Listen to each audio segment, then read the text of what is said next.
Welcome you all my dear students. ಈಗ previous year question ಪೇಪರ್ಸನ್ನು continue ಮಾಡ್ತಾ ಇದ್ದೀವಿ. ಇದು KEA ಎಕ್ಸಾಮ್ನ ಕಂಡಕ್ಟ್ ಮಾಡಿರ್ತಕ್ಕಂಥ KRIDL ಎಕ್ಸಾಮ್ ಇದು ಆಲ್ರೆಡಿ 4.1 ವಿಡಿಯೋ ಕವರ್ ಆಗಿದೆ. ಅದರಲ್ಲಿ 1 to 25 ಕ್ವಶನ್ಸ್ಗಳನ್ನು ಸಾಲ್ವ್ ಮಾಡಲಾಗಿದೆ. ನಾವು we are entering into the second part of this KRIDL question paper from 26th question. Correct, ಭಾಳ ಚೆನ್ನಾಗಿದೆ ಕ್ವಶನ್ ಪೇಪರ್ ಇದು, ಹೌದಾ? ಆಮೇಲೆ ಕ್ವಶನ್ ಪೇಪರ್ನ ಜಸ್ಟ್ ಬರೀ ಕ್ವಶನ್ಸ್ ಅಷ್ಟು ನೋಡೋದು ಬೇಡ, ಅನಲಿಸಿಸ್ ಮಾಡೋಣ ಕ್ವಶನ್ ಪೇಪರ್ನ. ಆ ರೀತಿ ಕ್ವಶನ್ ಪೇಪರ್ನ ಅನಲಿಸಿಸ್ ಮಾಡೋದ್ರಿಂದ ನೀವು ಬೇರೆ ಬೇರೆ ಕ್ವಶನ್ ಪೇಪರಲ್ಲಿ ಕೆಲವು ಕಾನ್ಸೆಪ್ಟ್ಗಳು ರಿಪೀಟ್ ಆಗಿರ್ತಾವಲ್ಲ, ಅವೆಲ್ಲವೂ ಯೂಸ್ ಆಗ್ತದೆ. Therefore ultimate preparation means preparation of question paper. ರೈಟಾ? The first question, when the plasticity index of a soil is 0 then the soil is. ಇದು ಜಿಯೋಟೆಕ್ನಿಕಲ್ ಇಂಜಿನಿಯರಿಂಗ್ ಕ್ವಶನ್ ಅದ. Plasticity index of the soil 0 ಇದ್ದಾಗ ಆ soil ಏನಂತ ಕರೀತಾರೆ ಅಂತ ಹೇಳ್ತಾರೆ. First ನಾವು ಪ್ಲಾಸ್ಟಿಸಿಟಿ ಇಂಡೆಕ್ಸ್ಗೆ ಫಾರ್ಮುಲಾ ಏನಿದೆ ನೋಡ್ರಿ. ಪ್ಲಾಸ್ಟಿಸಿಟಿ ಇಂಡೆಕ್ಸ್ ಫಾರ್ಮುಲಾ ಏನಂದರೆ liquid limit minus plastic limit ಅಂತ. ಕರೆಕ್ಟಾ? ಈಗ ನೋಡು, ಪ್ಲಾಸ್ಟಿಸಿಟಿ ಇಂಡೆಕ್ಸ್ 0 ಆಗೈತೆ ಅಂತ ಹೇಳಿದಾರೆ ಅವ್ರು. 0 ಅದು ಇಲ್ಲಿ ಭಾಳ ಇಂಪಾರ್ಟೆಂಟ್ ಅದ. ಪ್ಲಾಸ್ಟಿಸಿಟಿ ಇಂಡೆಕ್ಸ್ 0 ಯಾವಾಗ ಆಗ್ತದ? ಪಾಸಿಬಿಲಿಟಿ ಏನೇನದ ನೋಡ್ರಿ. ಪ್ಲಾಸ್ಟಿಸಿಟಿ ಇಂಡೆಕ್ಸ್ 0 ಯಾವಾಗ ಆಗುತ್ತೆ ಅಂದ್ರೆ ಲಿಕ್ವಿಡ್ ಲಿಮಿಟ್ ಮತ್ತು ಪ್ಲಾಸ್ಟಿಕ್ ಲಿಮಿಟ್ ಎರಡೂ ಸೇಮ್ ಇದ್ದಾಗ. When liquid limit is equal to plastic limit ಇದ್ದಾಗ ಎರಡು ಕ್ಯಾನ್ಸಲ್ ಆಗಿ ಏನಾಗ್ತದೆ? ಪ್ಲಾಸ್ಟಿಸಿಟಿ 0 ಬರ್ತದೆ. ಒಂದು ಕಂಡೀಷನ್. ಎರಡನೇ ಕಂಡೀಷನ್ ಏನಂತಂದರೆ, ಅಕಸ್ಮಾತಾಗಿ ಪ್ಲಾಸ್ಟಿಸಿಟಿ ಇಂಡೆಕ್ಸ್ ಲಿಕ್ವಿಡ್ ಲಿಮಿಟೂ 0 ಮತ್ತು ಪ್ಲಾಸ್ಟಿಕ್ ಲಿಮಿಟೂ 0 ಇತ್ತಂದರೆ, ಇದು 0 ಇರಬೇಕು, ಇದು 0 ಇತ್ತಂದ್ರೆ ಅವಾಗ ಏನಾಗ್ತದೆ? ಇದು 0 ಬರ್ತದೆ. ಪ್ಲಾಸ್ಟಿಸಿಟಿ ಇಂಡೆಕ್ಸ್ 0 ಬರ್ತದೆ. ಎರಡು ಕಂಡೀಷನ್. ಮೂರನೇ ಕಂಡೀಷನ್ನು, ಪ್ಲಾಸ್ಟಿಸಿಟಿ ಇಂಡೆಕ್ಸ್ 0 ಯಾವಾಗ ಬರೀತಾರ ಅಂತಂದ್ರೆ, ಬರ್ತದಲ್ಲ ಬರೀತಾರ ಅಂತಂದ್ರೆ, when liquid limit minus plastic limit ಐತಿ but liquid limit is less than the plastic limit ಐತಿ. ಪ್ರಾಕ್ಟಿಕಲಿ ಇದು ಪಾಸಿಬಿಲಿಟಿ ಇಲ್ಲ, ಬಿಕಾಸ್ ನಮ್ಮ ಕರ್ವ್ ಏನದ ಅಂತಂದರೆ ಈ ರೀತಿ ಕರ್ವ್ ಅದ. ವಾಲ್ಯೂಮ್ದು ಏರ್ಕೊಂತ ಹೋಗ್ತದ. This is volume and this is a water content. ಇದು ಶ್ರಿಂಕೇಜ್ ಲಿಮಿಟ್ ಅದ, ಇದು ಪ್ಲಾಸ್ಟಿಕ್ ಲಿಮಿಟ್ ಇರ್ತದ, ಇದು ಲಿಕ್ವಿಡ್ ಲಿಮಿಟ್ ಇರ್ತದೆ. Liquid limit is always more then the plastic limit, ಇದಂತೂ ಯಾವಾಗಲೂ. ಬಟ್ ಅವ ಏನು ಹೇಳಕತ್ತೇನೆ ಇಲ್ಲ, liquid limit is less than plastic limit ಇದ್ದಾಗ ಏನಾಗುತ್ತೆ ಅಂದರೆ ಪ್ಲಾಸ್ಟಿಸಿಟಿ ಇಂಡೆಕ್ಸು ನೆಗೆಟಿವ್ ವ್ಯಾಲ್ಯೂ ಬರ್ತದೆ. ನೆಗೆಟಿವ್ ವ್ಯಾಲ್ಯೂ ಬಂತಂದ್ರೆ IS ಕೋಡ್ನವ್ರು ಏನು ಸಜೆಸ್ಟ್ ಮಾಡ್ತಾರೆ ಅಂದ್ರೆ, if you are getting a negative value then you report it as a 0 ಅಂತ ಹೇಳ್ತಾರೆ ಅವರು. ರಿಪೋರ್ಟ್ ಇಟ್ ಆ್ಯಸ್ 0 ಅಂತೇಳಿ. This is one case. ಕರೆಕ್ಟಾ? ಬಟ್ ಈಗ ನೋಡ್ರಿ, ಇಷ್ಟೆಲ್ಲ ಹೇಳಿದ್ನಲ್ಲ ನಿಮ್ಗೆ, ಇವು ಯಾವು ಕೂಡ ವ್ಯಾಲಿಡ್ ಅಲ್ಲ. ಯಾವು ಕೂಡ ವ್ಯಾಲಿಡ್ ಅಲ್ಲ. ಭಾಳ ಇಂಪಾರ್ಟೆಂಟ್ ಹೇಳ್ತೀನಿ ನೋಡಿ. ನೋಡು, liquid limit equal to plastic limit ಯಾವಾಗ ಬರ್ತದ? ಇವು ಎರಡು ಲೈನ್ಸ್, ಈ ಲೈನ್ಸ್ ಎರಡು ಕಂಬೈಂಡ್ ಆಗಿ ಒಂದೇ ಲೈನ್ ಇದ್ದಾಗ. ಅಂದ್ರೆ ಫಾರ್ ಅ ಪರ್ಟಿಕ್ಯುಲರ್ ಪಾಯಿಂಟ್ ಒಳಗಡೆ ವಾಟರ್ ಕಂಟೆಂಟ್ ಏನಾಗುತ್ತದೆ? ಅದು ಪ್ಲಾಸ್ಟಿಕ್ಲಿಂದ ಡೈರೆಕ್ಟಾಗಿ ಲಿಕ್ವಿಡ್ ಆಗಿ ಬಿಹೇವ್ ಮಾಡಕತ್ತದ. ಅದು ಪ್ಲಾಸ್ಟಿಸಿಟಿಯನ್ನು ತೊಗೊಳಕತ್ತಿಲ್ಲ. ಪಾಸಿಬಿಲಿಟಿ ಐತಿ, liquid limit is equal to plastic limit ಆಗ ಪಾಸಿಬಿಲಿಟಿ ಐತಿ, ಬಟ್ ದಿಸ್ ಈಸ್ ಇಂಪ್ರಾಕ್ಟಿಕಲ್. ಸ್ವಲ್ಪ ಪ್ಲಾಸ್ಟಿಸಿಟಿ ಇದ್ದೇ ಇರ್ತದೆ ಸಾಯಿಲ್ ಒಳಗೆ ಅಂತ ಹಂಗೆ ಅಂದ್ಕೊಳ್ಳೋಣ. ಓಕೆನಾ? Okay, will consider this also, but this is completely not practical. Liquid limit 0, plastic limit 0, ಇದು ನಾಟ್ ಪ್ರಾಕ್ಟಿಕಲ್, ತೆಗೆದುಬಿಡಿ. Okay, most of the soils which we are dealing in our day to day life that will never give you liquid limit less than plastic limit. Therefore this is also gone case. ಅರ್ಥಾಯ್ತಾ? ಈಗ ಒಂದೇ case ಅದ, liquid limit equal to plastic limit ಇದ್ದಾಗ ಅದನ್ನು ನಾವು consider ಮಾಡೋದು. ಅಂದ್ರೆ plasticity ಅಂತಕ್ಕಂಥದ್ದು ಇಲ್ಲ ಆ ಸಾಯಿಲಿಗೆ. ಒಂದಾಯ್ತು. ಎರಡನೇದು ನೋಡಿ, ಭಾಳ important. Plasticity index equal to ಭಾಳ important, liquid limit minus plastic limit ಅದ. ಅಕಸ್ಮಾತಾಗಿ ಪ್ಲಾಸ್ಟಿಕ್ ಲಿಮಿಟ್ ಬರಲಿಲ್ಲ ಅಂದರೆ, ಪ್ಲಾಸ್ಟಿಕ್ ಲಿಮಿಟ್ ನಿಮಗೆ ಮಾಡೋಕ್ಕೆ ಬರಲಿಲ್ಲ ಅಂದರೆ, ಪ್ಲಾಸ್ಟಿಕ್ ಲಿಮಿಟ್ ಆನ್ಸರ್ ಬರಲಿಲ್ಲ ಅಂದ್ರಲ್ಲ, ಪ್ಲಾಸ್ಟಿಕ್ ಲಿಮಿಟ್ ನಿಮ್ಗೆ ಆ ಟೆಸ್ಟನ್ನೇ ಮಾಡೋಕ್ಕೆ ಬರ್ತಾಯಿಲ್ಲ, 3 mm ಥ್ರೆಡ್ಡೇ ಮಾಡೋಕ್ಕೆ ಬರ್ತಿಲ್ಲ ಅಂದರೂ ಕೂಡ ಏನು ಮಾಡಬೇಕು? ಪ್ಲಾಸ್ಟಿಸಿಟಿ ಈಕ್ವಲ್ ಟು 0 ಅಥವಾ ನಾನ್ ಪ್ಲಾಸ್ಟಿಕ್ NP ಅಂತ ಬರೀತಾರೆ. ಅದಕ್ಕೆ ನಾನ್ ಪ್ಲಾಸ್ಟಿಕ್ ಅಂತ ಬರೀತಾರೆ. ಈಗ ನಮಗೆ ಒಂದು ಬೇಕಾಗಿರ್ತಕ್ಕಂಥದ್ದು, ಒಟ್ಟು ಪ್ಲಾಸ್ಟಿಸಿಟಿ ಇಂಡೆಕ್ಸ್ 0 ಅದ ಅಂದ್ರೆ ಅರ್ಥ ಈ ಎರಡರದ್ದು ನಡಬರ್ಕಲ್ದು ಏರಿಯಾ ಏನೈತಲ್ಲ, ಇದು ಜಾಗ ಐತಲ್ಲ, ಅದು ಡಿಸ್ಟೆನ್ಸ್ ಏನೈತೆ, ಡಿಫ್ರೆನ್ಸ್ ಏನೈತಲ್ಲ, ಅದು ಇರಬಾರ್ದು ಅಂತ ಅರ್ಥ. ಇದು ಇರಬಾರ್ದು ಅಂದ್ರೆ ಪ್ಲಾಸ್ಟಿಸಿಟಿ ಇರಬಾರ್ದು ಅಂತ ಅರ್ಥ. ಕ್ವಶನಲ್ಲಿ ಬರೋಣ. ಕ್ಲೇ ಒಳಗಡೆ ಪ್ಲಾಸ್ಟಿಸಿಟಿ ಭಾಳ ಇರ್ತದೆ, ಸಿಲ್ಟ್ ಒಳಗಡೆ ಸ್ವಲ್ಪ ಪ್ಲಾಸ್ಟಿಸಿಟಿ ಇದ್ದೇ ಇರ್ತದೆ. ಸ್ಯಾಂಡ್ ಒಳಗೆ ಸಿಲ್ಟ್ ಐತೆ ಅಂದಮೇಲೆ ಮತ್ತು ಪ್ಲಾಸ್ಟಿಸಿಟಿ ಇದ್ದೇ ಇರ್ತದೆ. ಸ್ಯಾಂಡ್ ಒಳಗೆ ಪ್ಲಾಸ್ಟಿಸಿಟಿ ಇರಂಗಿಲ್ಲ, ಮತ್ತು ಗ್ರಾವೆಲ್ ಒಳಗೂ ಕೂಡ ಪ್ಲಾಸ್ಟಿಸಿಟಿ ಇರಂಗಿಲ್ಲ. ಓಕೆಪ್ಪ, ನಿಮಗೊಂದು ಕ್ವಶನ್ ಕೊಡ್ತೀನಿ. ಏನಂತಂದ್ರೆ, ಇದೇ 4 ಆಪ್ಷನ್ಸನ್ನು ತೊಗೊಳ್ರಿ, ಇವೇ 4 ಆಪ್ಷನ್ಸನ್ನು ತೊಗೊಳ್ರಿ. But right it in increasing order with plasticity ಅಂತ ಹೇಳ್ತಾರೆ. ಪ್ಲಾಸ್ಟಿಸಿಟಿ ಒಳಗಡೆ ಜಾಸ್ತಿ ಇನ್ಕ್ರೀಸಿಂಗ್ ಆರ್ಡರ್ ಅಂದ್ರೆ ಫಸ್ಟ್ ಯಾವ್ದು ಬರಬೇಕು, ಸಣ್ಣದು ಬರೀಬೇಕು. ಸ್ವಲ್ಪ ಇದ್ದಿದ್ದು ಪ್ಲಾಸ್ಟಿಸಿಟಿ, ಅದಾದಮೇಲೆ ಜಾಸ್ತಿ ಮಾಡ್ಕೊಂಡು ಹೋಗ್ಬೇಕು. ಹೇಳ್ರಿಪ್ಪ, ಫಸ್ಟ್ ವಿಡಿಯೋ ಪಾಸ್ ಮಾಡಿರ್ಬೇಕಾದ್ರೆ ವಿಡಿಯೋ ಪಾಸ್ ಮಾಡಿಕೊಂಡು ಹೇಳ್ಕೊಡ್ರಿ.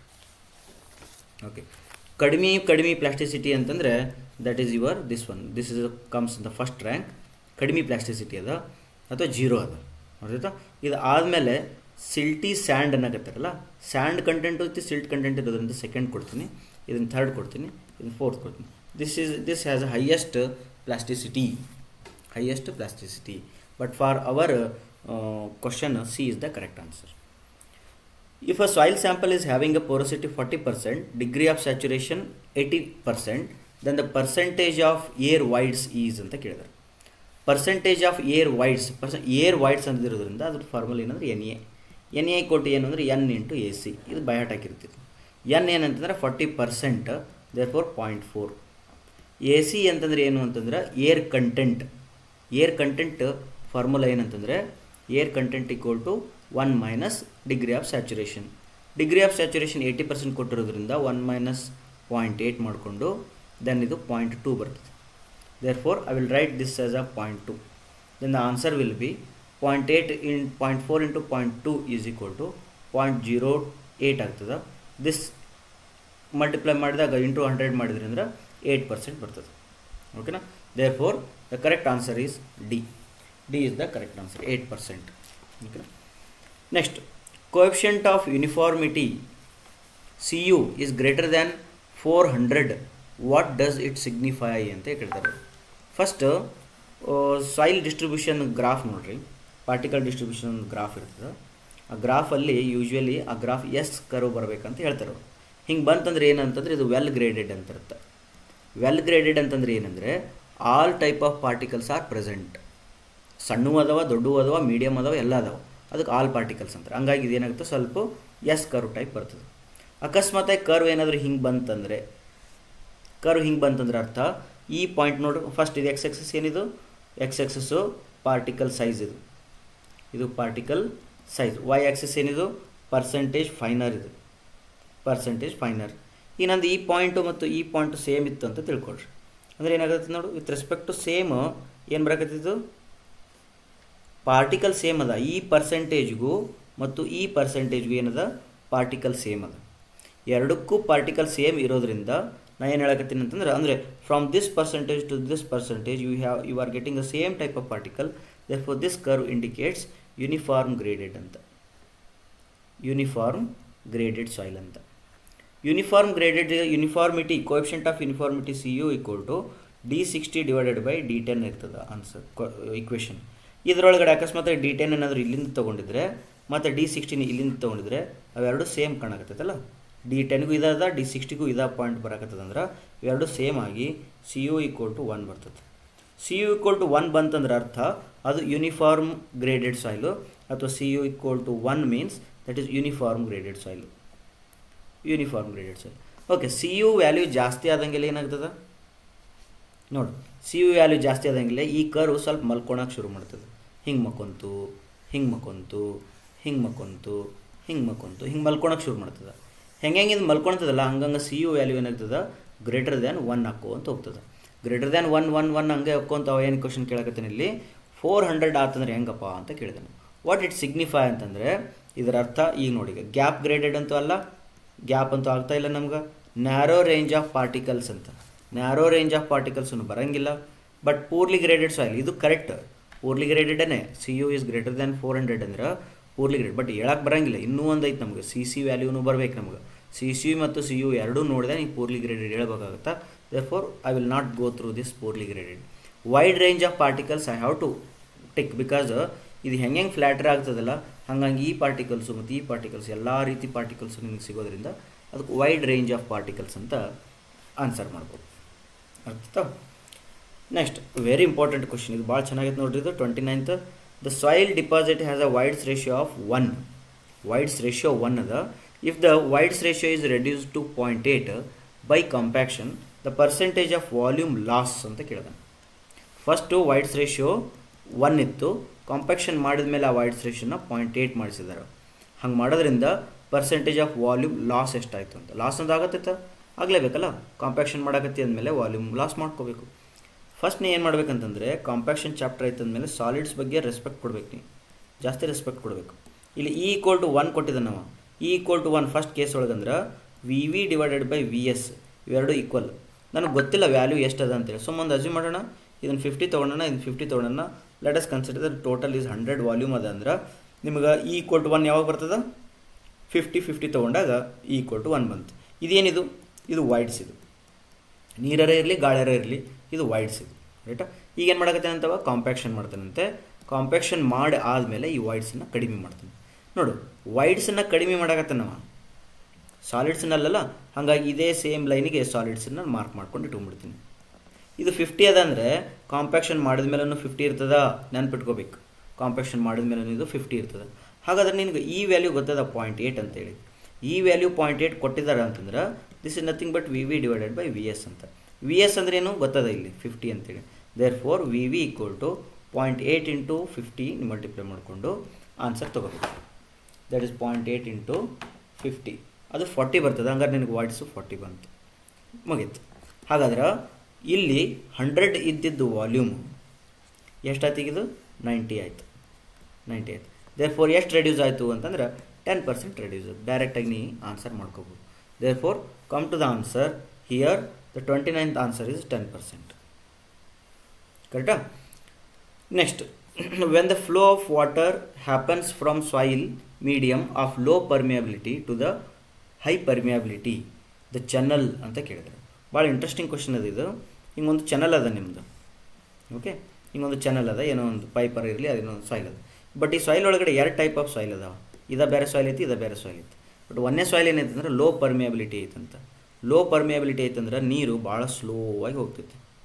ಭಾಳ ಏನು ಹೋಗ್ತದೆ? ಸ್ಲೋ ಆಗಿ ಹೋಗ್ತದೆ. ಬಟ್ ಅದೇ ಹೈ ಪರ್ಮಿಯಬಿಲಿಟಿ ಅಂದ್ರೆ ನೀರು ಸ್ವಲ್ಪ ಜಾಸ್ತಿ ಹೋಗ್ತದೆ.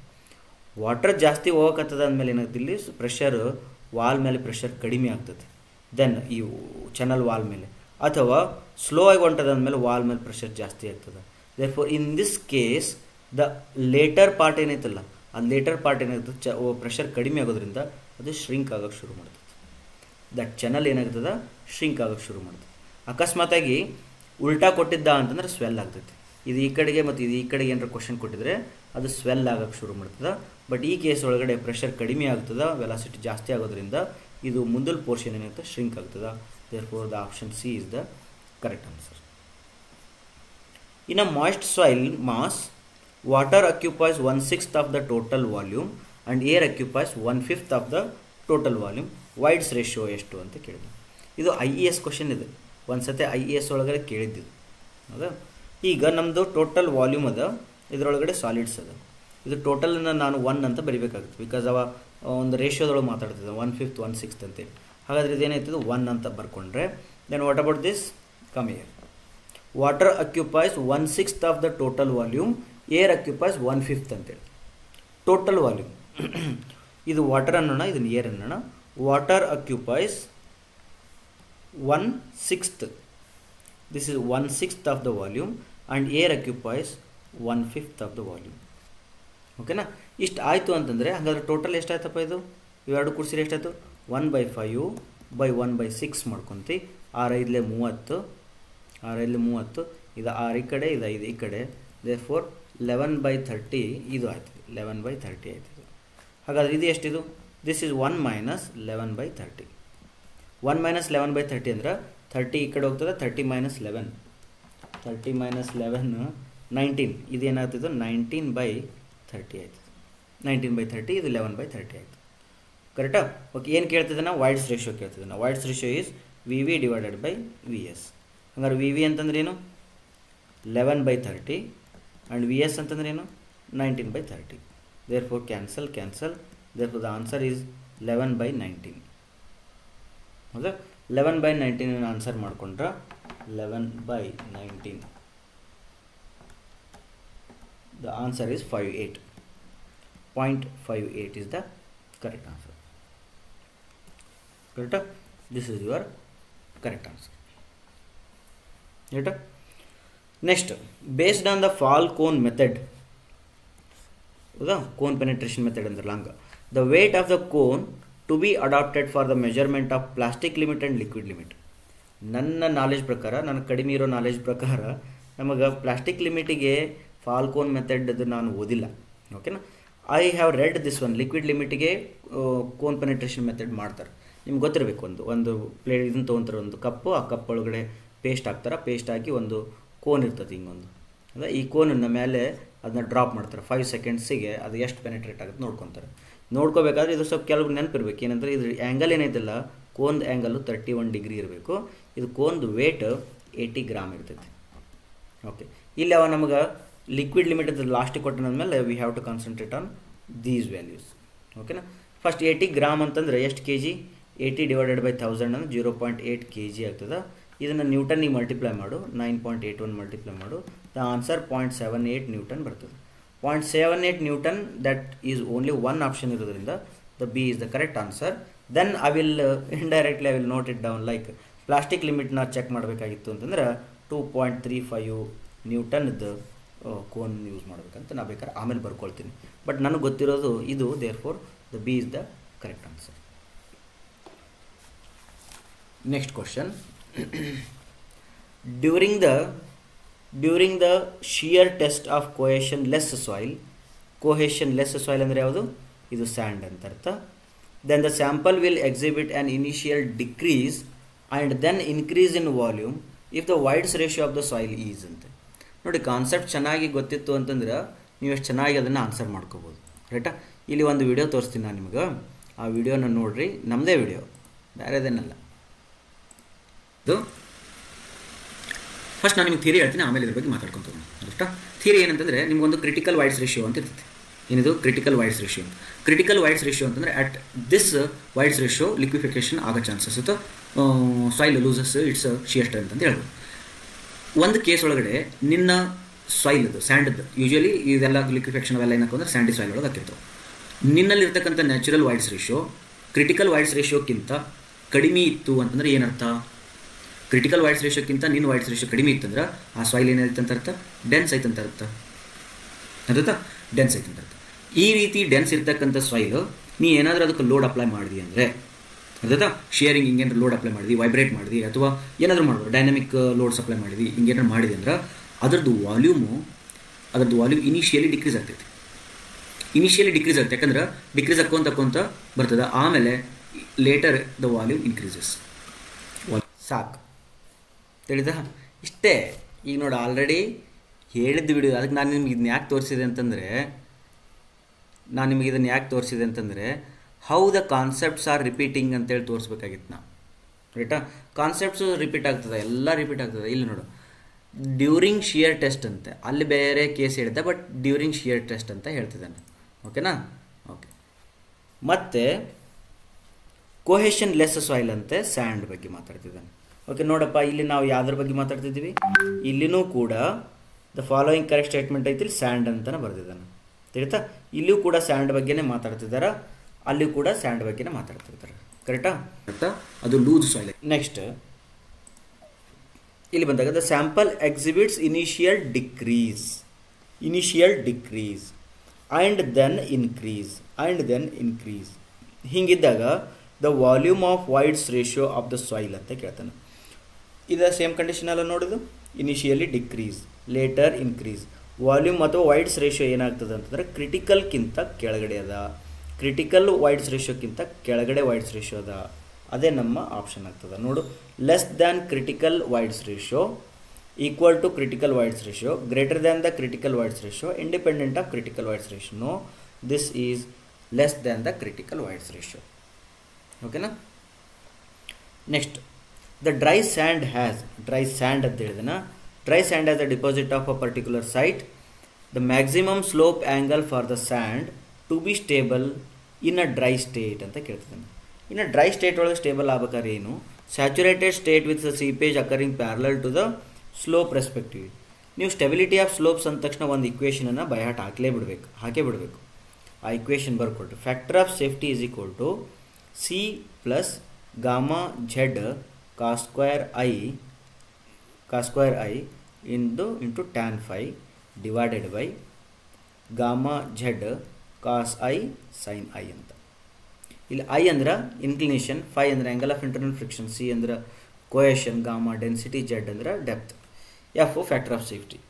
ಈಗ ಈ ಇಕ್ವೇಷನ್ ಇದೇನೈತಲ್ಲ ಜನ್ರಲ್ ಇಕ್ವೇಷನ್ ಆಗ್ಯದ, ಇದು ಜನರಲ್ ಇಕ್ವೇಷನ್ ಕರೆಕ್ಟಾ. ಈಗ ಈ ಇಕ್ವೇಷನನ್ನು ನಾವು according to our question we have to use. ಇದರೊಳಗೆ ಕೇಸ್ 1 ಒಳಗಡೆ ಏನು ಹೇಳಿದ್ರೆ ಮ್ಯಾಕ್ಸಿಮಮ್ ಸ್ಲೋಪ್ ಆ್ಯಂಗಲ್ ಅಂದರೆ ಐ ವ್ಯಾಲ್ಯೂ ಕೇಳ್ತಿದ್ದೇನೆ. ಫಾರ್ ದ ಸ್ಯಾಂಡ್ ಅಂತ ಹೇಳಿದೆ. ಫಾರ್ ದ ಸ್ಯಾಂಡ್ ಅಂದರೆ C equal to 0 soil and to be a stable in a dry state ಕೂಡ ಕೊಟ್ಟಿದ್ದಾನೆ. ಇದು ಡ್ರೈ ಸ್ಟೇಟ್ ಅಂತ ಓಕೆನಾ. ಇದರೊಳಗಡೆ ಹಾಕ್ರಿ ನೋಡೋಣ. ಸಿ ಈಕ್ವಲ್ ಟು 0 ಹಾಕಿದೆ ಅಂತಂದ್ರೆ ಇದು ಕ್ಯಾನ್ಸಲ್ ಆಗ್ತದೆ. ಇದು ಕ್ಯಾನ್ಸಲ್ ಆಯ್ತು ಅಂದ್ರೆ ಇವೆರಡು ಕ್ಯಾನ್ಸಲ್ ಆದವು. ಇವೆರಡು ಕ್ಯಾನ್ಸಲ್ ಆಯ್ತು ಅಂದ್ರೆ ಮತ್ತೆ ಕಾಸ್ ಸ್ಕ್ವೇರ್ ಆಗಿ ಕಾಸ್ ಐ ಕ್ಯಾನ್ಸಲ್ ಆಯಿತು. ಟ್ಯಾನ್ ಫೈ ಹಂಗೆ ಇರ್ತದೆ, ಸೈನ್ ಐ ಹಂಗೆ ಇರ್ತದೆ. ಈ ಕಾಸ್ ಐನ ಕೆಳಗೆ ತೊಗೊಂಬಂದ್ರೆ sin I by cos I ಆಗ್ತದೆ. Sin I by cos I ಅಂತಂದ್ರೆ ಟ್ಯಾನ್ ಐ ಆಗ್ತದೆ. Therefore factor of safety is equal to tan phi divided by tan I ಆಗ್ತದೆ. ಓಕೆ, ಕ್ರಿಟಿಕಲ್ ಕೇಸ್ ಅಂತ ಕನ್ಸಿಡರ್ ಮಾಡಿದರೆ F equal to 1 ಹಾಕಿ tan phi is equal to tan I ಆಗ್ತದೆ. Tan I ಆಯಿತು ಅಂತಂದ್ರೆ phi equal to I ಅಂತ answer ಬರ್ತದೆ. Phi equal to I come to here. Then the phi value is 30 degree. Then the first ಕೇಸಿಗೆ ಅದು I value ಕೂಡ 30ನೇ ಬರ್ತದೆ.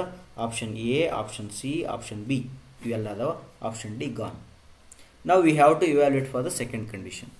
ಸೆಕೆಂಡ್ ಕಂಡೀಷನ್ಸಿಗೆ ಏನಾಗುತ್ತೆ ಅಂದರೆ ನೀವು ಯಾವಾಗಲೂ ನೆನ್ಪಿಟ್ಕೋಬೇಕು, ಇನ್ನು 2 ಕಂಡೀಷನ್ಸ್ ಬರ್ತವೆ ಇಲ್ಲಿ.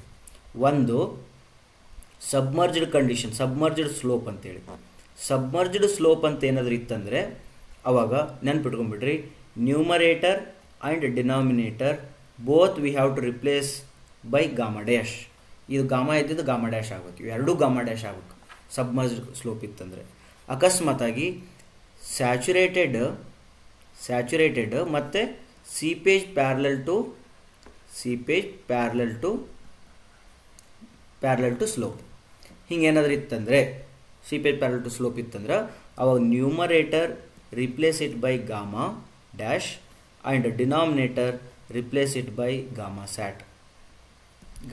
ಇದು ನೆನ್ಪಿಟ್ಕೋಬೇಕು. ಅವಾಗ ನಮ್ಮ ಇಕ್ವೇಷನ್ ಏನಾಯ್ತು ನೋಡು. ಈಗ ಈ ಇಕ್ವೇಷನ್ ಒಳಗಡೆ ಕ್ಯಾನ್ಸಲ್ ಏನೇನಾದರೂ ಸ್ವಲ್ಪ ಹುಷಾರಾಗಿ ನೋಡ್ಕೋಬೇಕು. ಸಿ ಅಂತೂ ಹೋಯ್ತು, 0 ಆಯ್ತದೆ. ಸಿ 0 ಆಯ್ತು ಅಂದ್ರೆ ಇವೆರಡು ಕ್ಯಾನ್ಸಲ್ ಆಗಲ್ಲ. ಜೆಡ್ ಅಷ್ಟೇ ಕ್ಯಾನ್ಸಲ್ ಆಗ್ತದೆ. Gamma becomes gamma dash, this becomes gamma sat. Same cos I ಮತ್ತು ಕಾಸಾಯಿ ಕ್ಯಾನ್ಸಲ್, ಕಾಸಾಯಿ ಕೆಳಗೆ ಬರ್ತದೆ, sin I by cos I tan I ಆಗ್ತದೆ. ಹಾಗಾಗಿ ನಿಮ್ಗೆ F is equal to gamma dash tan phi divided by gamma sat tan I ಅಂತ ಬರ್ತದೆ. F equal to 1 for critical consider ಮಾಡಿದ್ರೆ gamma sat tan I equal to gamma dash tan phi ಅಂತ ಬರ್ತದೆ. Okay, ಈ value ಕೊಟ್ಟಿದ್ದಾರೆ, ಬರ್ಕೊಂಡ್ಬಿಟ್ರಿ ಅವನು. ಯಾವುದು 17.5 gamma sat tan I ಗೊತ್ತಿಲ್ಲ is equal to this gamma dash ಅಂತಂದ್ರೆ ಸ್ಯಾಚುರೇಟೆಡ್ ಗೊತ್ತದಲ್ಲ, ಸ್ಯಾಚುರೇಟೆಡ್ 17.5 ಅದ ಮೈನಸ್ 9.81 ಮಾಡ್ಕೊಳ್ರಿ ಇಂಟು ಟ್ಯಾನ್ ಫೈ ಅಂತ ಬರ್ಕೊಳ್ಳಿ. ಟ್ಯಾನ್ ಫೈ ಬರೆದ್ರೆ ಬರೆದ ಮೇಲೆ ಈಗ ನಮಗೆ ಟ್ಯಾನ್ ಫೈ ಅಂತಂದ್ರೆ ಏನು ಗೊತ್ತದ 30 ಡಿಗ್ರಿ. ಟ್ಯಾನ್ 30 ಡಿಗ್ರಿ ನೋಡಿ, ಎಲ್ಲ ನೋನದ, ಇದು ನೋನದ. ಟ್ಯಾನ್ ಐ ಕಂಡಿಡ್ಕೊ, ಟ್ಯಾನ್ ಐ ಕಂಡಿಡಿದು ಐ ಕಂಡಿಡಿ, ಅದು 14 ಪಾಯಿಂಟ್ ಸಮಥಿಂಗ್ ಬರ್ತದೆ, 15 ಡಿಗ್ರಿ ಅಂತ ಅಂದ್ಕೊಂಡ್ರೆ then you can opt the question that option 30 and 15 degree. Correct. The ultimate skin friction resistance QF in case of driven pile ಅಂತ ಹೇಳ್ತಿದ್ದಾನೆ. ಡ್ರೈವ್ ಮಾಡ್ತಾ ಇದ್ದಾರೆ. ಓಕೆ, ತಿರುಗಿಸೋದು ಒತ್ತೋದು ಡ್ರೈವ್ ಮಾಡ್ತಾ ಇದ್ದಾರೆ. ಇನ್ ಕೊಹೆಷನ್ ಲೆಸ್ ಸಾಯಿಲ್ ಅಂತಲೂ ಹೇಳ್ತಾ ಇದ್ದಾರೆ. ಸ್ಕಿನ್ ಫ್ರಿಕ್ಷನ್ ಬೇಕಂತೆ, ಕೊಹೆಷನ್ ಲೆಸ್ ಸಾಯಿಲ್ ಒಳಗೆ ಬೇಕಂತ. ಓಕೆ, ಫಸ್ಟ್ ಆಪ್ಷನ್ ಇದು ಡಿಪೆಂಡ್ಸ್ ಆನ್ ಏನಂತ. First option depending on undrained cohesion ಅಂತ. ಕೊಹೆಷನ್ ಲೆಸ್ ಸಾಯಿಲ್ ಒಳಗಡೆ ಕೊಹೆಷನ್ ಯಾಕೆ ಬರ್ತದೆ? ಆಪ್ಷನ್ ಎ ರಾಂಗ್ ಆಯಿತು. Friction between the soil and pile material and soil pressure acting normal to the pile surface. Very very important. ಹಿಂಗೊಂದು pile ಅದ ಅಂದರೆ ಈ ಪೈಲ್ ನೀವು ಹಿಂಗೆ ಡ್ರೈವ್ ಮಾಡ್ತಾ ಇದ್ದೀರಿ, ಒಳಗೆ ಒತ್ತಾ ಇದ್ದೀರಿ ಅಂತಂದರೆ ಫ್ರಿಕ್ಷನ್ ಅಂತ ಬರುತ್ತದ. ಈ ಫ್ರಿಕ್ಷನ್ ಎದ್ರ ಮೇಲೆ ಡಿಪೆಂಡ್ ಆಗುತ್ತೆ ಅಂದರೆ ಈ ಸಾಯಿಲು ಮತ್ತು ಈ ಮಟೀರಿಯಲ್ ಇವೆರಡರ ನಡಬರ್ಕದ್ದು ಫ್ರಿಕ್ಷನ್ ಅದು ಡಿಪೆಂಡ್ ಆಗ್ತದೆ. ಪ್ಲಸ್ ಇದು ಎದ್ರ ಮೇಲೆ ಡಿಪೆಂಡ್ ಆಗುತ್ತೆ ಅಂದ್ರೆ ನಾರ್ಮಲ್ ಥ್ರಸ್ಟ್, ಈ ಕಡೆ ಇರ್ತಕ್ಕಂಥ ಸಾಯಿಲದ್ದು ಏನೈತಲ್ಲ ನಾರ್ಮಲ್ ಥ್ರಸ್ಟ್ ಏನೈತಲ್ಲ ಅದ್ರ ಮೇಲೆ ಕೂಡ ಡಿಪೆಂಡ್ ಆಗುತ್ತೆ. ಎಷ್ಟು ಬ್ಯೂಟಿಫುಲಿ ನೈಸ್ ಆಗಿ ಹೇಳೋಣ B option. Okay, unit point resistance and embedded length of the pile ಅಂತ. ಪಾಯಿಂಟ್ ರೆಸಿಸ್ಟೆನ್ಸ್ ಅಂದರೆ ಕೆಳಗಡೆ ಇಲ್ಲ, ಅವ ಫ್ರಿಕ್ಷನ್ ಪೈಲ್ ಅಂತಲೇ ಹೇಳಿರೋದ್ರಿಂದ, ಸ್ಕಿನ್ ಫ್ರಿಕ್ಷನ್ ಅಂತ ಹೇಳಿರೋದ್ರಿಂದ ಇದನ್ನು ನಾವು ಕನ್ಸಿಡರ್ ಮಾಡೋದು ಬೇಡ. Then critical depth of the pile and angle of shearing resistance ಇದು ಬೇಡ. ಕರೆಕ್ಟಾ? ಬಿಕಾಸ್ ಆಪ್ಷನ್ ಬಿ ಭಾಳ ಕ್ಲಿಯರಾಗಿ ಡಿಫೈನ್ ಮಾಡಿರೋದ್ರಿಂದ. Okay, next doubly reinforced RC beams are provided. Doubly reinforce ಯಾವಾಗ ಕೊಡ್ತಾರೆ ಅಂತ ಕೇಳಿದೆ. Because they are economical, obviously, because ನೀ ಡೆಪ್ತ್ ರೆಡ್ಯೂಸ್ ಮಾಡ್ತಾ ಇದ್ದೀಯ ಬೀಮದ್ದು, ಬಿಕಾಸ್ ಡಬ್ಲಿ ರಿನ್ಫೋರ್ಸ್ಮೆಂಟ್ ಒಳಗೆ ಡೆಪ್ತ್ ರೆಡ್ಯೂಸ್ ಮಾಡೋದಕ್ಕೆ ಯೂಸ್ ಮಾಡ್ತಾರೆ. Obviously it is economical. Question mark ಇಡೋಣ. Because they are more safe. Safety ಅದ್ರ ಮೇಲೆ ಡಿಪೆಂಡ್ ಆಗಲ್ಲಪ್ಪ. ಡಬ್ಲಿ ಐತೆ ಅಂದ್ರೆ ಮೋರ್ ಸೇಫು, ಸಿಂಗ್ಲಿ ಐತೆ ಅಂದ್ರೆ ಲೆಸ್ ಸೇಫ್ ಅಂತಲ್ಲ. Safety is depending on the ಏನು ಇದು ಏನದು ಡಿಸೈನ್ ನೀ ಹೆಂಗೆ ಡಿಸೈನ್ ಮಾಡೋಕತ್ತಿಲ್ಲ ಅದ್ರ ಮೇಲೆ ಡಿಪೆಂಡ್ ಆಗುತ್ತೆ safety. Therefore this is a wrong option. Then when the required area of tensile steel is more then the limiting area of the steel. Correct ಐತೆ. When your MU is greater than MU limit ಆಗ್ತದಲ್ಲ. When the required is more then ಅಂದರೆ ಇದು correct option ಆಯಿತು. ಇದಕ್ಕೂ ಬೇಕಾದ್ರೆ doubt ಇಟ್ಟು ಕೆಳಗಡೆ ನೋಡು. ಫಾರ್ ಲಾರ್ಜ್ ಸ್ಪ್ಯಾನ್ಸ್ ಅಂತ ಹೇಳಿದಾನೆ. ಫಾರ್ ಲಾರ್ಜ್ ಸ್ಪ್ಯಾನ್ಸಿಗೆ ನಾವು ಡಬ್ಲಿ ರಿನ್ಫೋರ್ಸ್ಮೆಂಟನ್ನು ಯೂಸ್ ಮಾಡ್ಬೋದಾ? ಹಂಗೇನಿಲ್ಲ. ನಮ್ಮ ಡಬ್ಲಿ ರಿನ್ಫೋರ್ಸ್ಮೆಂಟ್ ಯೂಸ್ ಮಾಡೋದಕ್ಕೆ ಎರಡೇ ಕ್ರೈಟೀರಿಯಾ. ಒಂದು ಡೆಪ್ತ್ ರಿಸ್ಟ್ರಿಕ್ಷನ್ ಮತ್ತು MU greater than MU limit ಅಂತೇಳಿ. ಆಬ್ವಿಯಸ್ಲಿ ಲಾರ್ಜ್ ಸ್ಪ್ಯಾನ್ಸಿಗೆ ಯೂಸ್ ಮಾಡ್ತಿದ್ರೆ ಮಾಡ್ಕೋ, ಡಬ್ಲಿನ ಯೂಸ್ ಮಾಡ್ತಿದ್ರೆ ಮಾಡು. ಬಟ್ ಲಾರ್ಜ್ ಸ್ಪ್ಯಾನಿಗೆ ಸಿಂಗ್ಲಿನ್ ಮಾಡ್ಕೋ, ಡೆಪ್ತ್ ಜಾಸ್ತಿ ಇಟ್ಕೊಂಡು ಸಿಂಗ್ಲಿನೂ ಮಾಡ್ಕೋ. ಹಾಗಾಗಿ ಅದಕ್ಕೆ ಏನು ಸಂಬಂಧ ಇಲ್ಲ. Therefore gone. Then first question, because they are economical ಮತ್ತು ಇವೆರಡರೊಳಗಡೆ ಮೋಸ್ಟ್ ಅಪ್ರಾಪ್ರಿಯೇಟ್ ಸಿ ಅನಿಸ್ತದ. Therefore I will avoid A answer. A beam has an effective span of 2 meters and the ends are simply supported. The minimum effective depth required to satisfy the deflection criteria. Deflection criteria ತೊಗೊಳ್ಬೇಕಾದ್ರೆ first ಸ್ಟಾರ್ಟಿಂಗನ್ನೇ ನೀವು design ಮಾಡಬೇಕಾದ್ರೆ ಸ್ಟಾರ್ಟಿಂಗನ್ನೇ L/D ratio ಅಂತಾರೆ, ಅಥವಾ span by depth ratio ನಿಮ್ಗೆ IS code ಒಳಗಡೆ ಕೊಟ್ಟಿದ್ದಾರೆ ಅವರು. ಕ್ಯಾಂಟಿಲಿವರ್ಗೆ ಒಂದು, simply ಸಪೋರ್ಟೆಡ್ಗೆ ಒಂದು ಮತ್ತು ಕಂಟಿನ್ಯೂಸ್ ಬೀಮಿಗೆ ಒಂದು ಅಂತೇಳಿ. ಹೌದಾ? ಆ 3 ಪಾಯಿಂಟ್ಸ್ ಇದಾವೆ. ಮೂರನೇ ಪಾಯಿಂಟ್ಸ್ ಒಳಗೆ ಮಿಡಲ್ ಪಾಯಿಂಟ್ ಏನು ಹೇಳ್ತದ? L/D ರೇಷಿಯೋ ಸಿಂಪ್ಲಿ ಸಪೋರ್ಟೆಡ್ ಬೀಮ್ಗೆ 20 ತೊಗೋಬೇಕಂತ ಹೇಳ್ತದೆ. ಪ್ರೊವೈಡೆಡ್ ಭಾಳ important. If your span is less than 10 meter ಇತ್ತಂದರೆ, ನೋಡು 2 ಮೀಟರ್ ಸ್ಪ್ಯಾನ್ ಅದ, ಲೆಸ್ ದ್ಯಾನ್ 10 ಅದ. Therefore I can use this straight away. That is L/D = 20. ನನಗೇನು ಬೇಕಾಗೈತಿ? ಡೆಪ್ತ್ ಬೇಕಾಗೈತಿ. ಸ್ಪ್ಯಾನ್ ಎಷ್ಟೈತ? 2 ಮೀಟರ್ ಅಂದರೆ 2000 mm ಡಿವೈಡೆಡ್ ಬೈ 20. ಇದೊಂದು 0 ಇತ್ತು, 2 200. Therefore D is equal to 100 mm is the correct answer. ಕರೆಕ್ಟಾ? Next, the theoretical moment strength of RC beam depends on. ನೋಡು, theoretical moment strength ಅಂತ ಹೇಳಿದ್ರೆ, ಮೊಮೆಂಟ್ ಸ್ಟ್ರೆಂತ್ ಅಂದರೆ moment of resistance. Moment of resistance ಯಾವ ರೀತಿ develop ಆಗುತ್ತೆ ಅಂತ ಅದ್ರ ಬಗ್ಗೆ ಕೇಳ್ತದೆ. ಮೊಮೆಂಟ್ ಆಫ್ ರೆಸಿಸ್ಟೆನ್ಸ್ ಫಾರ್ಮುಲಾ ಏನು ಹೇಳು? ನಮ್ಮ ಇಕ್ವೇಷನ್ ಒಳಗಡೆ ಹಿಂಗೊಂದು ಇದು ಇರ್ತೈತಲ್ಲ, ಹಿಂಗೆ ಇದರೊಳಗೆ ಇದಕ್ಕೆ T ಅಂತಾರೆ, ಇದಕ್ಕೆ C ಅಂತಾರೆ, ಎರಡು ನಡಬರ್ಕಲ್ ಡಿಸ್ಟೆನ್ಸಿಗೆ Z ಅಂತಾರೆ. Moment of resistance is always T × Z or C × Z. ಇವೆರಡರೊಳಗೆ ಒಂದು. ಯೂಶ್ವಲ್ ನಾವೇನು ಮಾಡ್ತೀವಿ? C × Z ಅಂತ ತೊಗೊಳ್ತೀವಿ. Z ಅಂದ್ರೇನು? Z is equal to D minus 0.42 XU. Okay, ನೀ ಇದನ್ನಾರ ಇಕ್ವೇಷನ್ ತಗೋ, XU ಅಂತೂ ಬಂತ. Okay, right. ಈಗ ಅಕಸ್ಮಾತಾಗಿ C ಇಕ್ವೇಷನ್ ತೊಗೊಂಡು ಹೋಗಿದ್ದೆ ಅಂತಂದ್ರೆ ಅದ್ರದ್ದು equation ನೆನ್ಪಿಟ್ಕೋ. 0.36 FCKB XU × D minus 0.42 XU ಅಂತ ಬರ್ತದೆ. ಇದನ್ನಾರ ನೆನ್ಪಿಟ್ಕೋ. ಅಥವಾ ಇನ್ನೊಂದು ಇಕ್ವೇಷನ್ ನೆನ್ಪಿಟ್ಕೊಂಡ್ಬಿಡು, ಸಣ್ಣ ಇರ್ತಲ್ಲ, 0.38 FCK/BD². ಇವು ಚೇಂಜ್ ಆಗಿರ್ತವೆ. ಇವು 3 ಬೇರೆ ಬೇರೆ ಸ್ಟೀಲ್ ಮೇಲೆ ಡಿಪೆಂಡ್ ಆಕ್ಕವ. ಬಟ್ 0.38 0.36 FCK/BD² ಅಂದಮೇಲೆ ಆಪ್ಷನ್ ಬಾ. ಈಗ strength of the concrete, correct answer. Depth of neutral axis, correct answer. Strength of concrete, depth of neutral axis and effective depth ಮೇಲೆ ಡಿಪೆಂಡ್ ಅದ. Correct answer. Then strength of concrete, neutral axis, effective depth, breadth. ಹೌದು, ಬ್ರೆಡ್ತ್ನೂ ಐತಿ. Therefore this is correct answer. ಹಿಂಗೆ ತೆಗೆದುಬಿಡಿ. ಅರ್ಥ correct ಅನ್ಸಕತ್ತಿದ್ದು, but ಅಷ್ಟು ಆಪ್ಷನ್ ಕೊಟ್ಟ ಮತ್ತೆ ಅದಕ್ಕೆ correct. Deep beam is 1. Deep beam ಅಂದರೆ ಯಾವುದಪ್ಪ? ಡೀಪ್ ಬೀಮ್ ಅಂತಂದ್ರೆ ಯಾವುದಂದ್ರೆ, if the depth is more than 750 mm. Depth ಎಷ್ಟು? ಮೋರ್ ದ್ಯಾನ್ 750 mm ಇದ್ದಾಗ ಅದಕ್ಕೆ ಡೀಪ್ ಬೀಮ್ ಅಂತ ಕರಿಬೋದು ನೀವು. ಬಟ್ ಇಲ್ಲಿ ಯಾವ ಬೇರೆ ಬೇರೆ ಆಪ್ಷನ್ಸ್ ಕೊಟ್ಟನ. ಇದಕ್ಕೆ ಡೆಫಿನೇಷನ್ ಕೂಡ ನಮ್ಗೆ ಇದ್ರೊಳಗೆ ಐತಿ. ಯಾವುದೋ IS ಕೋಡ್ ಒಳಗೆ ಐತಿ. The first option, whose span to depth ratio is relatively small. Then in a rectangular water tank with a length to breadth ratio greater than 2, length to breadth ratio greater then 2 ಇತ್ತಂದ್ರೆ the long walls are designed as ಅಂತ. Long walls are designed as a vertical cantilevers. ಇದು water tank design ಅಂತೇಳಿ ಒಂದು ಹೊಸ topic ಬರ್ತದೆ, subject ಬರ್ತದೆ, ಅದರೊಳಗೆ ನೀವು ನೋಡ್ಬೋದು. ಓಕೆ, 41th ಕ್ವಶನ್ನು ನನಗೆ ಐಡಿಯಾ ಇಲ್ಲ, ಇದರೊಳಗೆ ಏನೋ ಅದು ಬಿಲ್ಡಿಂಗ್ ಮಟೀರಿಯಲ್ಸ್, ಬಿಲ್ಡಿಂಗ್ ಕಾಂಪೋನೆಂಟ್ಸ್ ಒಳಗೆ ಬರ್ತದೆ, ನಾನು ಸ್ವಲ್ಪ ನೋಡ್ಕೊಳ್ರಿ. The shear walls in R C structures are provided. Shear walls ಅಂತ ಬರ್ತದೆ, ಆ ವಾಲ್ಸ್ ಒಳಗಡೆ ರಿನ್ಫೋರ್ಸ್ಮೆಂಟ್ಸ್ ಬರ್ತದೆ, ಭಾಳ ಇಂಪಾರ್ಟೆಂಟ್. ಹಿಂಗೊಂದು ವಾಲ್ ಕಟ್ಟಿರ್ತಾರೆ ಅಂತ ತಿಳ್ಕೊ, ವಾಲ್ ಒಳಗಡೆ ರಿನ್ಫೋರ್ಸ್ಮೆಂಟ್ ಬರ್ತದೆ, ಕರೆಕ್ಟಾ?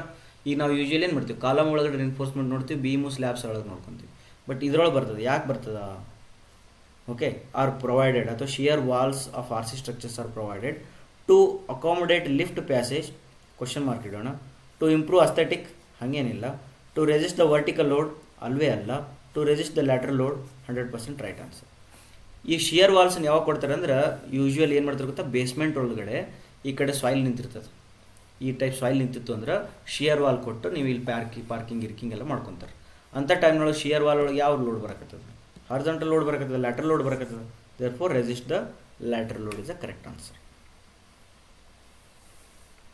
ನೆಕ್ಸ್ಟ್, ಇದಕ್ಕೆ ಯಾಕೆ ನಾನು ಇದನ್ನ ಹಾಕಿದೆ, ಡೌಟ್ ಯಾಕೆ ಇಟ್ಟಿದ್ನ? ಅಕಾಮಡೇಟ್ ದ ಲಿಫ್ಟ್ ಪ್ಯಾಸೇಜ್ ಅಂತಂದು. ಯೂಶ್ವಲಿ ಏನು ಮಾಡ್ತಾರೆ ಗೊತ್ತಾ, ಲಿಫ್ಟ್ ಒಳಗಡೆ ಏನು ಗಾಡಿಗಳಿರ್ತಾವಲ್ಲ, ಆ ಗಾಡಿಗಳನ್ನು ಶಿಯರ್ ವಾಲ್ಸ್ ಆಗಿನ ಡಿಸೈನ್ ಮಾಡ್ತಿರ್ತಾರೆ. ಯಾಕಂದ್ರೆ ಲಿಫ್ಟ್ದು ವೈಬ್ರೇಷನ್ಸ್ ಲೋಡ್ಸ್ ಬರ್ತಿರ್ತದೆ, ಹೌದಾ? ಬಟ್ ನಮ್ಮ ಹತ್ರ ಇದು ಪರ್ಟಿಕ್ಯುಲರ್ ಆಗಾಕತ್ತದ. ಬಟ್ ಜನರಲ್ ಆಗಿ resist the lateral load is the correct answer. Therefore I will go with the D option. Okay, I am very weak in design of steel and design of pre-stressed concrete. Therefore, I will skip 43, 44, 45. Okay, 46 and 47. Next 48, 49, 50. I am skipping these all things. ಇನ್ನೊಂದು ದಿನ ಒಂದ್ಸತಿ ಚೆನ್ನಾಗಿ ಓದ್ಕೊಂಡು ಬೇಕಾದ್ರೆ video ಮಾಡ್ತೀನಿ. ಅಲ್ಲಿ ತನಕ I will not take ಏನದು ಫಾಲ್ಸ್ ಕ್ರೆಡಿಟ್ ಆನ್ ಮೀ. ಹೌದಾ? ಸುಮ್ಮನೆ ಏನೋ ಹುಡುಕ್ಬೋದಿತ್ತು, ಅವನ್ನೆಲ್ಲವನ್ನು ಎಲ್ಲರೂ ಇಂಟರ್ನೆಟ್ನಾಗ ಹುಡುಕಿರಿ ಸಿಗ್ತಾವೆ ಆನ್ಸರ್ ಅವು, ಹೌದಾ? ಅಥವಾ ಯಾರಾದ್ರೂ ಕೇಳಿದ್ರೆ ಕಾನ್ಫಿಡೆಂಟ್ ಇರೋಂಗಿಲ್ಲ ನಾನು ನಿಮ್ಗೆ ಹೇಳ್ಬೇಕಾದ್ರೆ, ಹೌದಾ? ಆಮೇಲೆ ಅಷ್ಟು ಚಂದ ಫ್ಲೋ ಬರೋಂಗಿಲ್ಲ, ಸಿಗ ಬಿದ್ದು ಬಿಡ್ತೀನಿ ನಾ. ಸರ್ ಎಲ್ಲೋ ಏನೋ ಇದನ್ನು ಮಾಡ್ಯಾರ ಮರ ಅಂತೇಳಿ ಸಿಗ ಬಿದ್ದು ಬಿಡ್ತೀನಿ. ಹಾಗಾಗಿ ಅಷ್ಟೇ ಯಾಕೆ ಕಷ್ಟಪಟ್ಟು ಇದನ್ನು ಕ್ರೆಡಿಟ್ ತೊಗೋಬೇಕು, ಹೌದಲ್ಲ? ಬರಲ್ಲ ಅಷ್ಟೇ. The support reaction at C for the beam shown in the figure is. C ಒಳಗಡೆ ಎಷ್ಟು ಸಪೋರ್ಟ್ ರಿಯಾಕ್ಷನ್ ಅದ ಅಂತ ಕೇಳ್ತಿದ್ದಾರೆ. ಓಕೆ, ಇಲ್ಲಿ ಒಂದ ಬೀಮ್, ಹಂಗಾರೆ ನಾವು support reaction C the known ಆಗ್ಬೇಕಂದ್ರೆ ನಾನು ಇಲ್ಲಿಗೆ ಏನು ಮಾಡ್ತೀನಿ, moment summation of moment at B ತೊಗೊಳ್ತೀನಿ equal to 0. Summation of moment at B equal to 0 ತೊಗೊಂಡಾಗ ಒಂದು ನಾ ಏನು ಮಾಡಿಬಿಡ್ತೀನಿ ಗೊತ್ತಾ, ಎಕ್ಸಾಮ್ ಒಳಗಿದ್ದಾಗ ಇವೆಲ್ಲ ಸಮೇಷನ್ ಆದ ಇದು ಮಾಡ್ಕೊಂಡು ಕುಂದ್ರಂಗಿಲ್ಲ. ನಾ ಜನರಲ್ ಯೋಚನೆ ಮಾಡೋದು ನೋಡಿ. 10 × 2 ಏನಾಯ್ತಿದ್ದು 20 ಅಂತ ಇಲ್ಲಿ ಆ್ಯಕ್ಟ್ ಆಯ್ತಾ, ಕರೆಕ್ಟ್? ಇದು 20 ಅಂತ. ಈ ಬೀಮನ್ನು ಹಿಂಗೆ ಬಗ್ಸಾಕತ್ತೇನ, ಹಾಗಾದ್ರೆ ಇವನು ಹಿಂಗೆ ಬತ್ತಿದ್ನಂದ್ರೆ ಇದು ಹಿಂಗೆ ಹೋಗ್ಬಿಡ್ತೈತಿ, ಬೀಮ್ ಬಿದ್ದು ಬಿಡ್ತೈತಿ, ತಪ್ಪತ್ತಲ್ಲ? ಹಾಗಾದ್ರೆ ಒಂದೇನಂತಂದ್ರೆ ಇಲ್ಲಿ ಸಪೋರ್ಟ್ ರಿಯಾಕ್ಷನ್ ಡೌನ್ವರ್ಡ್ ಬೇಕೇ ಬೇಕು. ಈ ಕಡೆ ಬಗ್ಸಾಕತ್ತಾನೆ ಇದನ್ನಂದ್ರೆ ಈ ಕಡೆ ಬಗ್ಗಿಸ್ತಾನೆ, ಕರೆಕ್ಟಾ? 20, ಎಷ್ಟು ಗೊತ್ತಿಲ್ಲ, ಬಟ್ ಡೌನ್ವರ್ಡ ಬರ್ತೈತಿ. ಇಲ್ಲಿ ಆಪ್ಷನ್ಸ್ ನೋಡ್ಕೊಂಡ್ರೆ ಇಲ್ಲೊಂದು ಡೌನ್ವರ್ಡ್ ಅದ, ಇಲ್ಲೊಂದು ಡೌನ್ವರ್ಡ್ ಅದ, ಅಪ್ವರ್ಡ್ ಕ್ಯಾನ್ಸಲ್ ಆಯ್ತು. Next coming to this X ಅಂತ ಬರ್ಕೊಂಡಿದ್ದೆ ಅಂತಂದರೆ ಇವನು ಎಷ್ಟು ಬ್ಯಾಂಡ್ ಮಾಡ್ತಾನಲ್ಲ ಇವನು ಅಷ್ಟ ಬ್ಯಾಂಡ್ ಮಾಡ್ಬೇಕು. ಹಂಗಾದ್ರೆ 20 × 1 meter, because this is 1 meter ಆಗ್ತೈತಿ, 2 ದ ಅರ್ಧ 1 meter is equal to x × 4 meter. 4 1 4 5, therefore x equal to 5. ಮಗೆ 5 downward is the correct answer. A simply supported beam of a span L carrying a central point load W. Its flexural rigidity is EI. The vertical intercept drawn from B to the tangent drawn at A is given by. ಅವ ನಿಮಗೆ indirectly moment area method ಇದ್ದು second ಥಿಯರಮನ್ನು ಕೇಳ್ತಾ ಇದ್ದಾನೆ. Moment area method second theorem ಏನು ಹೇಳ್ತದ? Moment area method second theorem ಏನು ಹೇಳ್ತಂದ್ರೆ, if you have any beam like this, then if you know the elastic curve or deflection shape of the beam, then you draw at one point you draw one tangent and another point you draw vertical cut to cut the tangent. ಅವಾಗ ಇದಕ್ಕೆ ಏನಂತ ಓದ್ತೀರಿ ಅಂದರೆ ಇದಕ್ಕೆ deviation ಅಂತ ಓದ್ತಾರೆ. Deviation, if it is A and this is B, then deviation at B, tangent drawn at A is equal to ಏನು ಬರ್ತದೆ ಅಂದ್ರೆ area of M by EI diagram into perpendicular distance to where vertical cut is done ಅಂದ್ರೆ B point ಇದು ಬರ್ತದೆ. ಈಗ ನಮ್ಮ ಕೊಟ್ಟಿರ್ತಕ್ಕಂಥ problem ಏನದ ಅಂತಂದರೆ ಸಿಂಪ್ಲಿ ಸಪೋರ್ಟೆಡ್ ಬೀಮ್ ಅದ ಅಂತೆ, ಅದಕ್ಕೆ ಪಾಯಿಂಟ್ ಲೋಡ್ W ಆ್ಯಕ್ಟ್ ಆಗ್ತದೆ. ಹಾಗಾದ್ರೆ ಇದ್ರದ್ದು ಬೆಂಡಿಂಗ್ ಮೂಮೆಂಟ್ ಡಯಾಗ್ರಾಮ್ ಹೆಂಗೆ ಬರ್ತದೆ, ಹಿಂಗೆ ಹೋಗಿ ಹಿಂಗೆ ಬರ್ತದೆ. ಇದ್ರದ್ದು ಆನ್ಸರ್ ಎಷ್ಟು ಇರ್ತದೆ, WL/4 ಆಗ್ತದೆ. ಕರೆಕ್ಟಾ? ಈಗ ನಮಗೇನು ಬೇಕೀಗ, area of MOREI diagram, EI constant ಅದಂತ ಹೇಳಿದಾರೆ ಅವರು. MOREI ಡಯಾಗ್ರಾಮ್ದು area half into PL/4 into ಅಥವಾ P ಬರೋದು ನೋಡಿ, ಓಕೆ ನೋ ಪ್ರಾಬ್ಲಮ್, P ಅಂತ ಬರ್ಬೇಕು, ಏನು ಬರಬೇಕು, PL/4 ಇಂಟು ಲೆಂತ್ L, ಇದು ಏರಿಯಾ ಆಯಿತು, into perpendicular distance from CG ಇಲ್ಲೈತಿ, CG ಇಂದ ಪರ್ಪೆಂಡಿಕ್ಯುಲರ್ ಡಿಸ್ಟೆನ್ಸ್ ಅಂದರೆ L/2 ಆಗಿ ಡೈರೆಕ್ಟ್ ತಿಳಿತಾ. ಇದು ಆನ್ಸರ್ ಆಗ್ತದೆ. PL³ ಅಂತೂ ಬರ್ತದ, ಬಿಕಾಸ್ 3 L ಅದಾವ, 4 8 8 16 divided by 16. Therefore the correct answer is A. The correct answer is A. Correct? Next ಹೋಗೋಣ. Next question. The force in the member AC. The force in the member AC. First ಈ diagram analysis ಮಾಡು. When two members are connecting without any forces at a particular joint, then both carry zero force. This carry zero force. Then when two members are connected in horizontal, the third member connecting to that joint will be having zero. Therefore this member connecting horizontal and this is connecting perpendicular, therefore 0. then in diagram ಒಂದೇ ಉಳಿತು, ಹಿಂಗೋತು ಹಿಂಗೆ ಬಂತು. This is 10 ಕೊಟ್ಟಾರ ಅಂದಮೇಲೆ ಇದನ್ನು obviously ಇದು opposition ಒಳಗೆ ಬರ್ತದೆ. ಇದಕ್ಕೆ ಲ್ಯಾಮಿಸ್ ಥಿಯರಮ್ ಹಾಕೋ ಏನಾರ ಒಂದು ಹಾಕೋ, ಇದು ವ್ಯಾಲ್ಯೂ ಸೇಮ್ ಬರ್ತದೆ, ಕ್ಯಾಲ್ಕುಲೇಟ್ ಮಾಡು ಚೆನ್ನಾಗಿ, ಹೌದಾ? Then you will get a C option. Okay, then the tip deflection of the cantilever beam shown. ಹೌದಾ? ಈಗ ಫಸ್ಟ್ ಏನು ಮಾಡೋಣ, ಇದಕ್ಕೆ ಬೆಂಡಿಂಗ್ ಮೂಮೆಂಟ್ ಡಯಾಗ್ರಾಮ್ ಹಾಕೋಬೇಕು. ಬೆಂಡಿಂಗ್ ಮೂಮೆಂಟ್ ಡಯಾಗ್ರಾಮ್ ಹಾಕೊಂಡ್ರೆ ಏನಾಗ್ತದೆ, ಇದು ಹಿಂಗೆ ಬರ್ತದೆ. ಓಕೆ, W ಅದಾದಮೇಲೆ ಇದು L/2 ಐತಂದರೆ ಇದು WL/2, ಇಲ್ಲಿ ಬೆಂಡಿಂಗ್ ಮೂಮೆಂಟ್ ಬಂತು. ಬಟ್ ಡಿವೈಡೆಡ್ ಬೈ 2EI ಇರೋದ್ರಿಂದ then I got my diagram like this. This is WL/2 ಮತ್ತು ಇಂಟು 2EI, 2 ಇಂಟು 2EI ಅಂದ್ರೆ 4EI ತಾನಾಗಿಬಿಡ್ತದೆ. WL/4EI ಇದು ಬಂತು. ನಮಗೇನು ಕೇಳಕತ್ತೆ, ನಾವು ಡಿಫ್ಲೆಕ್ಷನ್, ಟಿಪ್ ಡಿಫ್ಲೆಕ್ಷನ್ ಅಂದರೆ ಇಲ್ಲಿ ಡಿಫ್ಲೆಕ್ಷನ್ ಎಷ್ಟು ಅಂತ. ಇದು ಬೀಮ್ ಆಬ್ವಿಯಸ್ಲಿ ಹಿಂಗೆ ಬೆಂಡ್ ಆಗ್ತದೆ, ಹಿಂಗೆ ಬೆಂಡ್ ಆಗಲ್ಲ, ಸಾರಿ ಅದ ಹೆಂಗೆ ಬೆಂಡ್ ಆಗುತ್ತೆ, ಭಾಳ ಚಲೋತ್ತೆ ಬೆಂಡ್ ಆಗುತ್ತೆ. ಇದು ನೀವು ಸ್ವಲ್ಪ ಹುಷಾರಾಗಿ ನೋಡಿ. ಇದು ಇಲ್ಲಿಂದ ಹಿಡ್ಕೊಂಡ, ಈ ಲೈನ್ ಅಂತ ತಿಳ್ಕೊಂಡು ರೆಫರೆನ್ಸ್, ಇಲ್ಲಿಂದ ಇಲ್ಲಿಗೆ ಕರ್ವ್ ಬರ್ತೈತಿ, ಇದಾದ್ಮೇಲೆ ಸ್ಟ್ರೇಟ್ ಲೈನ್ ಬೆಂಡ್ ಆಕೈತಿ, ಹುಷಾರಿರ್ಬೇಕು. ತಿಳ್ತಾ? ಡೋಂಟ್ ವರಿ, ಅದು ನಮಗೆ ಇಲ್ಲಿ ಕ್ಯಾಲ್ಕುಲೇಷನ್ ಒಳಗೆ ಏನು ಬರೋಂಗಿಲ್ಲ.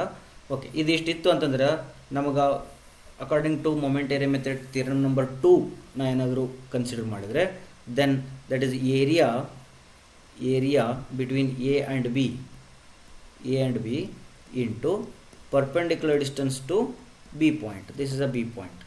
ಹಾಗಾದ್ರೆ ಏರಿಯಾ ಏನೈತಿ ಇದ್ರದ್ದು, ಹಾಫ್ ಇಂಟು WL/4 EI ಹಂಗೆ ಆಮೇಲೆ ಬರಿತೀನಿ, ಇಂಟು L/2, ಇದು ಏರಿಯಾ ಆಯ್ತದೆ, ಇಂಟು ಪರ್ಪೆಂಡಿಕ್ಯುಲರ್ ಡಿಸ್ಟೆನ್ಸ್ ಅಂದರೆ ಇಲ್ಲಿ CG ಐತಿ, ಇಲ್ಲಿಂದ ಹಿಡಿದು ಇಲ್ಲಿ ತನಕ ಹೋಗ್ಬೇಕು. ಫಸ್ಟ್ ಇಲ್ಲಿಂದ ಇಲ್ಲಿ ತನಕ ಎಷ್ಟು ಆಗ್ತದೆ, 2/3 ಆಫ್ L/2 ಆಗ್ತದೆ.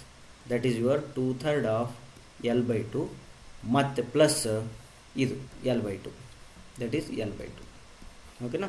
ಈಗ ಇದರೊಳಗಡೆ ಹಾಫ್ ಹಾಗೆ ಇರಲಿ, WL/4 ಹಾಗೆ ಇರಲಿ, L/2 ಹಾಗೆ ಇರಲಿ. ಇದರೊಳಗೆ L/2 ಹೊರಗಡೆ ತಗೋ, L/2 ಹೊರಗೆ ತಗೋ. 2/3 ಪ್ಲಸ್ 1 ಅಂತ ಬರುತ್ತಾ, 3 ಮ್ಯಾಲೆ ಬರ್ತದೆ, 5 ಆಗುತ್ತೆ, 5/3 ಆಗ್ತದೆ, 5/3 ಆಗ್ತದೆ. ನಾವು ಈಗ ಬೇಕಾದ್ರೆ ನೋಡ್ಕೊ, L³ ಆಯಿತು, ಇದು 5 ಅದ, 5 ಇಲ್ಲಿ ಬರ್ಕೊ. ಆಪ್ಷನ್ಸ್ ನೋಡ್ಕೊಂಬಿಡು, ಮ್ಯಾಲೆ 5 ಬರೋದು ಬ್ಯಾಡ ತಡಿ, ಅಷ್ಟೇ ಯಾಕೆ ಅವಸರ ಮಾಡೋದು. ಕೇಳೋದು 4 8 8 16 16 32 32 3 96. Okay, therefore EI, the correct option is C. Next, the support reaction at A of the beam shown in the figure is. ಇಲ್ಲಿ ಭಾಳ ಇಂಪಾರ್ಟೆಂಟ್ ಏನು ಮಾಡಿಬಿಟ್ಟೆ ನಾವು, ಮೆಕ್ಯಾನಿಕಲ್ ಹಿಂಜ್ ಅಂತೇಳಿ ಇಲ್ಲಿ ಕೊಟ್ಬಿಟ್ಟೆ. ಇಲ್ಲಿ ಮೆಕ್ಯಾನಿಕಲ್ ಹಿಂಜ್ ಐತಂತ ನೋಡಿ. ಮೆಕ್ಯಾನಿಕಲ್ ಹಿಂಜ್ ಇದ್ದಾಗ ಪ್ರಾಬ್ಲಮ್ಸ್ನ ಹೆಂಗೆ ಡೀಲ್ ಮಾಡ್ತಾರೆ ಗೊತ್ತಾ, ಹಿಂಗಿತ್ತು ಅಂದ್ರೆ ಆ ಹಿಂಜ್ ಇದ್ದಲ್ಲಿ ನೀವು ಏನು ಮಾಡ್ಬೋದು, ಆ ಬೀಮನ್ನು ಕಟ್ ಮಾಡಿಬಿಡ್ಬೋದು. ಕಟ್ ಮಾಡಿ ಇಲ್ಲಿ ಒಂದು ವರ್ಟಿಕಲ್ ಫೋರ್ಸ್ ಹಾಕು, ಇಲ್ಲಿ ಒಂದು ವರ್ಟಿಕಲ್ ಇದ್ರದ್ದು ಅಪೋಸಿಟ್ ಫೋರ್ಸ್ ಒಂದಿರ್ತದೆ. ನೆಕ್ಸ್ಟ್ ಇಲ್ಲಿ ನಿಂದು ಇನ್ನೊಂದು ಬೀಮ್ ಅದ, ಅದಕ್ಕೆ ಆಲ್ರೆಡಿ ಒಂದು ಫೋರ್ಸ್ನ ಹಿಂಗೆ ಕೊಟ್ಟಾನೆ. ಈ ಫೋರ್ಸಿಂಗ್ ಅಂದ್ರೆ ಇದಂತೂ ತಿರುಗಕ್ಕೆ ಶುರು ಮಾಡ್ತದೆ. ಬಟ್ ತಿರುಗಬಾರ್ದು ಅದು. ಅನ್ಸ್ಟುಡಾ? ತಿರುಗಬಾರ್ದು ಅಂತಂದ್ರೆ ಅರ್ಥ ಏನು? ಇಲ್ಲಿ ನೋ ಫೋರ್ಸ್ ಅಂತ ಅರ್ಥ, ಇಲ್ಲಿ ಫೋರ್ಸ್ ಇಲ್ಲ. ಸರಿ, ಅದು ಸರಿ ಅನ್ಸವಲ್ತ್ರಿ ಅಂತ ಅನ್ನೋದಾದ್ರೆ ಹಿಂಗೆ ಹಾಕು. ಈ ಫೋರ್ಸ್ ಹಿಂಗೆ ಹಾಕಿದ್ದೆ ಅಂದರೆ ಇನ್ನು ತೆಗೆದು ಏನು ಮಾಡ್ಬೇಕು, ಇನ್ನು ಹಿಂಗೆ ಹಾಕೋಬೇಕು, ಅಪೋಸಿಟ್ ಒಳಗೆ ಹಾಕೋಬೇಕು ಒಟ್ಟು. ಅರ್ಥದ? ಈ ಟೈಪ್. ಬಟ್ ಇನ್ನೊಂದು ಯೋಚನೆ ಮಾಡು, ಇಲ್ಲಿ ಹಿಂಜದ, ಇಲ್ಲಿ ಹಿಂಜದ ಅಂದಮೇಲೆ ಈ ಬೀಮ್ ಏನಿದೆ ಭಾಳ ಫ್ರೀ ಆಗಿಬಿಡ್ತಿದ್ವಿ. ಇದಕ್ಕೂ ಇದಕ್ಕೆ ಏನು ಸಂಬಂಧ ಇಲ್ಲ. ಇದೇನಾದ್ರೆ ಹಿಂಗೆ ಬೆಂಡ್ ಆಯ್ತಂದ್ರೆ ಬೆಂಡ್ ಆಗಿ ನೀ ಅಂತೈತದು. ಯಾಕೆ? ಇಲ್ಲಿ ಹಿಂಜದ, ಇಲ್ಲಿ ಹಿಂಜದ ಅಂದಮೇಲೆ ಇಲ್ಲಿ ಯಾವುದೇ ರೀತಿಯ ಸಪೋರ್ಟ್ಸ್ಗಳು ಸಿಗ್ತಾ ಇಲ್ಲ. ಇಲ್ಲಿ ಯಾವುದೇ ರೀತಿಯ ಈ ಸಪೋರ್ಟ್ ರಿಯಾಕ್ಷನ್ಗಳು ಸಿಗ್ತಾ ಇಲ್ಲ ಅಂದಮೇಲೆ ಇದೊಂಥರ just a cantilever. Leave about this portion, it's just a cantilever. ಕ್ಯಾಂಟಿಲಿವರ್ದು ಸಪೋರ್ಟ್ ರಿಯಾಕ್ಷನ್ ಇಲ್ಲಿ ಎಷ್ಟು ಆಗ್ತದೆ ಅಂದರೆ 5 × 2 10 ಆಗಬೇಕು. 5 × 2 10 ಆಗಬೇಕು. ಆಪ್ಷನ್ನು 10 ಅಪ್ವರ್ಡ್ ಅಂತ ಬರ್ತದೆ, ಬಟ್ ಬರಂಗಿಲ್ಲ. ಇದು ಮೆಕ್ಯಾನಿಕಲ್ ಹಿಂಜದ.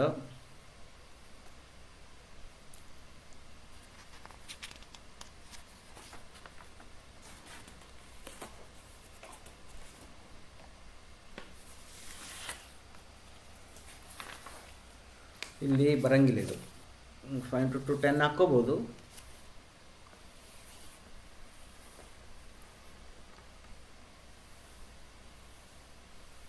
ಹಾಕ್ಬೋದಿತ್ತು ಇದನ್ನು, ಯಾಕೆ ಆಗ್ತಿಲ್ಲ?